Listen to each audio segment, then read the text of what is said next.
നമസ്തേ. ജയ് ശ്രീകൃഷ്ണ.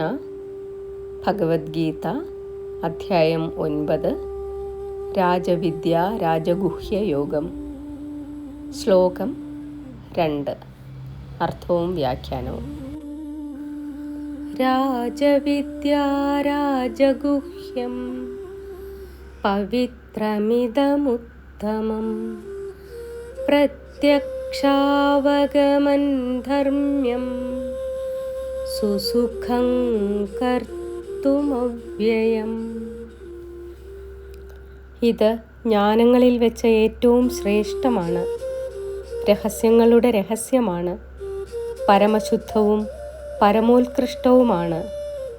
ഇത് നേരിട്ട് അനുഭവിക്കാവുന്നതും ധർമ്മത്തിൽ അധിഷ്ഠിതവും പരിശീലിക്കാൻ എളുപ്പമുള്ളതും ഒരിക്കലും നശിക്കാത്തതുമാണ്.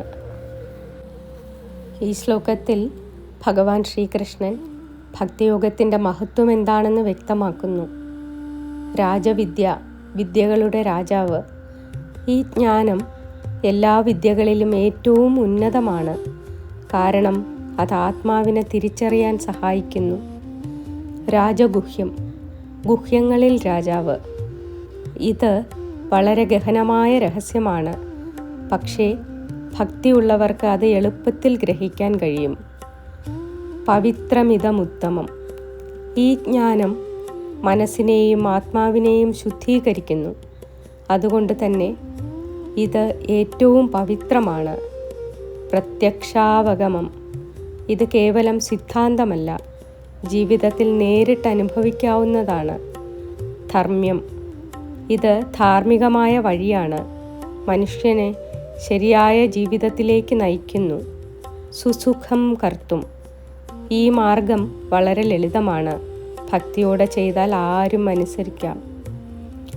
അവ്യയം. ഈ ജ്ഞാനം ഒരിക്കലും നശിക്കില്ല. ആത്മീയ നേട്ടം ശാശ്വതമാണ്. ഭക്തിയിലൂടെ ലഭിക്കുന്ന ഈ ജ്ഞാനം ലളിതവും പവിത്രവും ശാശ്വതവുമാണ്. അതാണ് ജീവിതത്തിൻ്റെ യഥാർത്ഥ സമ്പത്ത്. നന്ദി.